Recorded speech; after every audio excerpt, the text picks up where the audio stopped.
This has been a very interesting week, to say the least. Not just in my personal life, where my daughter's been in the hospital for most of the week, but real estate wise as well. I've just had some crazy things going on. One of the things was I had a deal that went under contract around the middle of January, and the last week of the month, the buyer's agent went on a cruise. So her cell phone didn't work. The only way she could communicate was through Facebook Messenger. And the buyer had done his home inspection that last week. And so I was trying to message her and say, hey, where are we at? Because our contract was actually getting ready to expire on the home.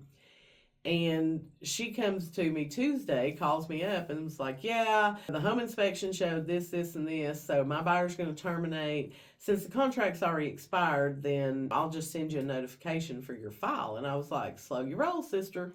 The contract expired. That means the buyer did not make the close date, and that means the earnest money gets refunded to the seller, not to the buyer.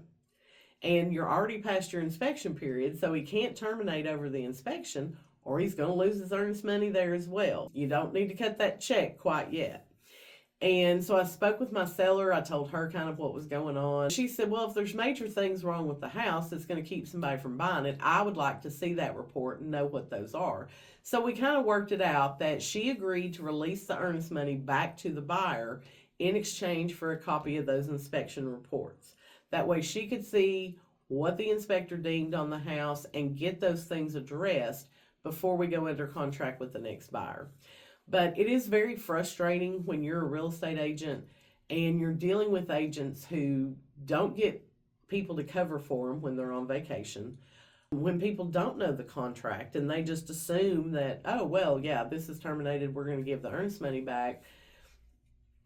It's just frustrating, and it can cause you to sometimes wonder why we don't have a higher barrier to entry in the real estate industry. But we got the inspection report, and it was 250 pages.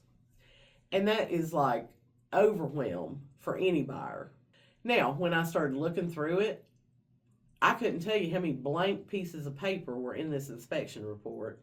3 or 4 pages full of photographs and stuff. And I get that they're just trying to show the buyer exactly what it is they're talking about. But I really think home inspection companies need to find a way to whittle that report itself down, maybe give buyers a link that have all the photos on them instead of incorporating them into the report. Because I don't care who you are, if you get a home inspection report that's 250 pages, you're probably going to freak out, right? So that's my rant for the day, I guess you could say, about home inspectors and how they are just creating these huge reports that are causing buyers to freak out and terminate deals over things that really aren't as big a deal, I think, as they're being made out to be.